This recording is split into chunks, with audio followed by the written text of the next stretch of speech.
Munster never came to the party for the first 25 minutes, and it took a big hit by Tommy Donnell, turnover by James Cronin in order to get them kind of going. And then once they did, it was their basics, line up, maul, try, line up, maul, try, and that's what they need to do. Then so be it. I think at times they kicked the ball away way too much, especially when they had overlaps, and that's a recurring theme for me.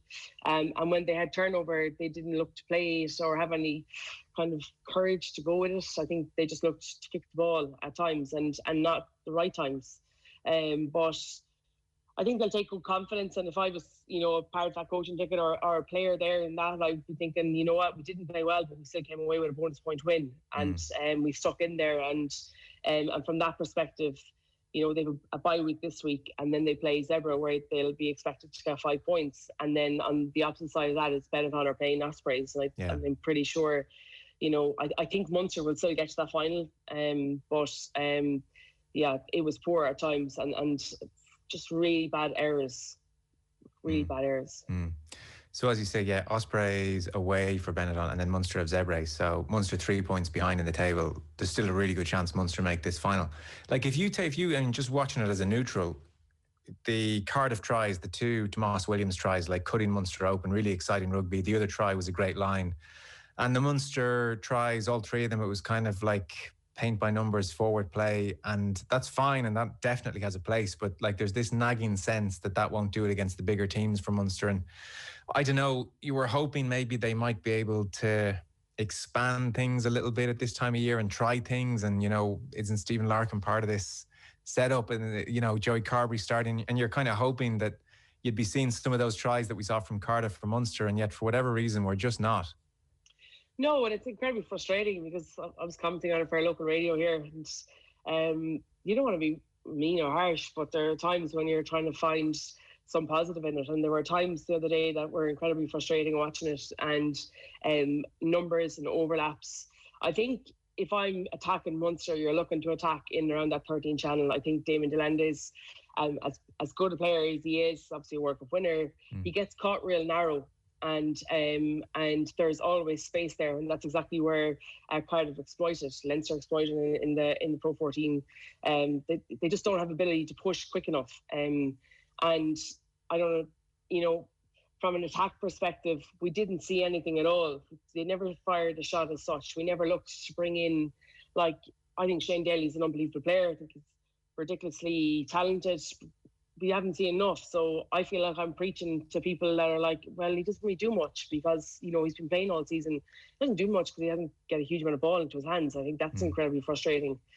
For him, I'd say, the likes of Keith Earls, Conway, Calvin Nash, they're really good, wingers, back 3 players, but they just don't look to exploit opposition teams with ball in hand. It just seems to be ball in air and just keep, and a very stop-start kind of game. They look to get parity at set piece. They look to kind of put pressure on the opposition through territory, and it just doesn't happen. Then they're under pressure themselves. So, it was definitely disappointing at times, and I don't think we don't see the best of Joey because they kick a lot.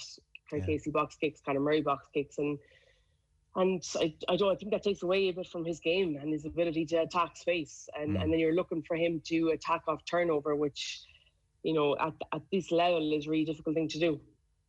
Like, if we're being brutally honest, that's a very similar conversation to the one we might have had about Munster at the start of the season. If you were to list out areas you'd love them to improve.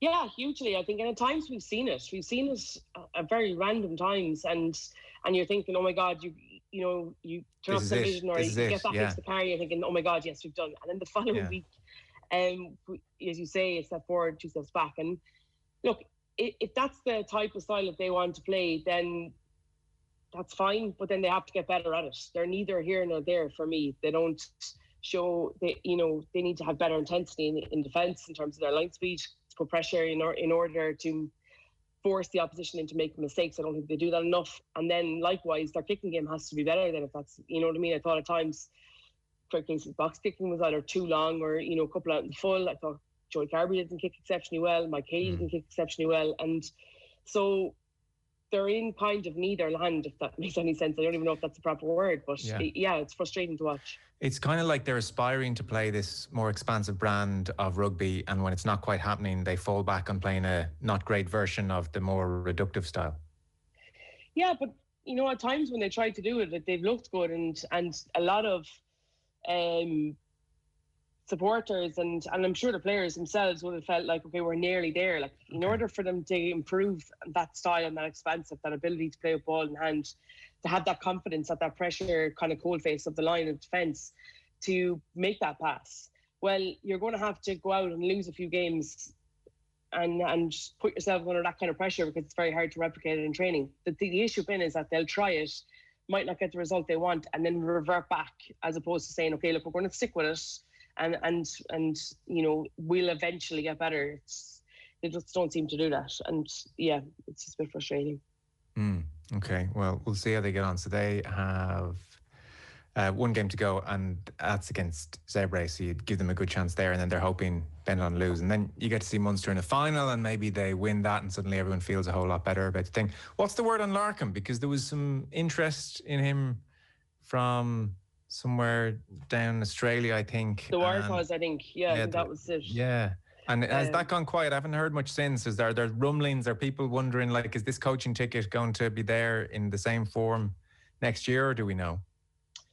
We don't know, but I'm sure it will. I think they have the likes of Graham Roundtree and Steve Larkham, you know, JP Frere. They all have very good attributes. It's whether they can manage to marry it all together. And I think at times we've seen, you know, to be fair to Munster, their set piece has been excellent the majority of times. So their scrum and line has been excellent. So their maul. So Graham Roundtree has taken huge kudos for that. I think at times we've seen little snippets of the fire and the electricity that Steve Larkin can give players, but I think the issue been is that we don't see it enough. And if you're looking to gain parity up front and to play the type of expansive game that you want, then you need to have your forwards getting over the gain line. So you need to talk about their footwork and contact and their ability to generate quick ball. I think at times Munster become very static. They depend on big ball carriers like a CJ or Gavin Coombs that can stand and start and be able to propel themselves 5 or 6 meters past the gain line. They're kind of, but that's not something that you can live on, because you can just mark the two players out and then we don't have enough players that can get over the gain line, if that makes any sense. So they need to come up with some sort of way, pattern, structure. I'm not sure what it is, you know, in terms of being able to get over the gain line so that they can play that kind of Jewy that we like to see. Yeah. In terms of any younger players coming through, like one of the criticisms I've heard of Munster is they're less inclined to give younger players the minutes that they might get at Leinster, for instance. What's the talent like coming through? And in terms of their development, have they been given minutes over the last couple of weeks? Yeah, look, it's very difficult. I think for a good chunk of those younger guys, the likes of Jack Crowley, Alice McKinnon, Connor Phillips, they were all off with the sevens the last few weeks. So they're going to try and qualify for Tokyo. So they've been away with the sevens. So they probably would have got game time, to be fair, over the last couple of weeks, but they've just been not available. Now, Jack Crowley was on the bench for the Cardiff game and came on a full back. And, you know, that kind of surprised me a little bit, because he's another young guy. You want to see what he can bring, i.e. if Joey Carberry gets called up to Irish camp next year, you're left with Ben Healy and Jack Crowley. So then, you know, you've got to see them in match situations. But rather than bring Joey back, they put Jack Crowley in at 15. So I was a bit like disappointed, because I'd like to see him get a run at it. I think he was electric for the Irish in the 20s. But, you know, obviously COVID and everything else after, we've not seen any of them, those young lads in Munster. They've huge potential himself, like Thomas Ahern, obviously the 6'8" or 9" second row, came from playing club rugby at fullback and changed into second row at 17, 18. So he's only still developing. He's quite young. So he'll definitely, I've no doubt, play for Ireland, but you know, we've got to bide our time with him. It'll probably be the next World Cup cycle as opposed to this side of it. And you know, they do have good players. I think it's just, as you say, we don't see enough of them, and that's probably the most disappointing thing. And is your point on Crowley, like, don't throw him on at fullback, throw him on at 10, give him 20 minutes to see how he can see that game out at 10 kind of thing? Yeah, absolutely. And I think, to be fair, at that stage, Munster were on top. Mike Haley had been sinbined and then come off with a HIA for a bad tackle. And he, when his sin bin was up, obviously he hadn't passed his HIA, so they put Jack Crowley on fullback. I just would love to have seen him go in there at 10 and take control and have a crack. His ability to play at the line is probably something different to any 10 that we have at the moment. A bit Johnny-esque in his younger years, to be fair. Johnny takes the line quite a bit. Jack Crowley is something similar, and he's got an unbelievable step, burst of pace, and yeah, but we just didn't see it. So it'll be interesting to see over the next couple of weeks, does he go back into the sevens to prepare for that tournament in Monaco, or does he stay with Munster?